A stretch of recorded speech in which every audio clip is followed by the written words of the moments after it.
राज्यातील ऊस उत्पादक शेतकऱ्यांसाठी आता सर्वात महत्त्वाची बातमी आहे।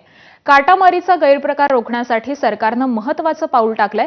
साखर कारखान्यांचे वजन काटे हे डिजिटल प्रणालीद्वारे सरकारी यंत्रणेशी जोडण्याच्या सूचना या देण्यात आलेल्या आहेत। त्या संदर्भातलं पत्र हे साखर आयुक्त कार्यालयाकडून जारी करण्यात आलंय। याबाबत सरकारनं वैध मापन शास्त्र विभागाला सूचना देखील दिलेल्या आहेत। साखर कारखानदार काटामारी करतात अशी तक्रार ही संपूर्ण राज्यातील शेतकऱ्यांच्या होत्या। काही महिन्यांपूर्वी मुख्यमंत्री देवेंद्र फडणवीसांनी याबाबत कठोर पावलं उचलली जाण्याचा इशारा दिलेला होता।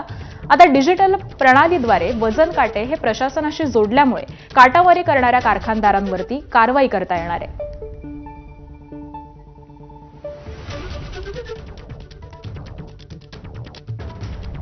तर ऊसाची काटामारी रोखण्यासाठी सरकारचा प्लॅन नेमका काय आहे?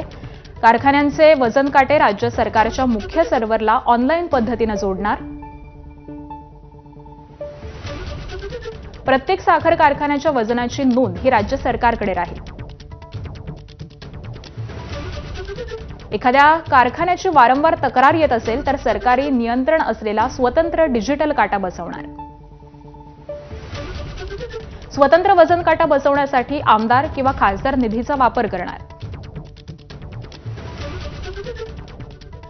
किंवा शेतकऱ्यांच्या परवानगीने त्यांच्या ऊस बिलामधून नाममात्र कपात करून वजन काटे बसवणार।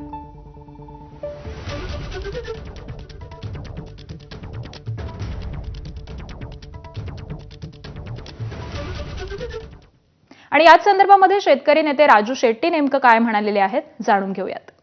सर्रास 20% वजन मारलं जातं। शेतकऱ्यांना 100 टन ऊस पिकवला तर केवळ 80 टनाचंच त्याला वजन मिळणार असेल। सरकारी मालकीचे वजन काटे उभा करणे किंवा महाराष्ट्रातल्या सगळ्या साखर कारखान्यांचे वजन काटे डिजिटल ऑनलाईन करणं आणि राज्य सरकारच्या नियंत्रणाखाली एका सर्व्हरला ते जोडणं हा निर्णय घेतल्याशिवाय ऊस उत्पादक शेतकऱ्यांची लूट थांबणार नाही।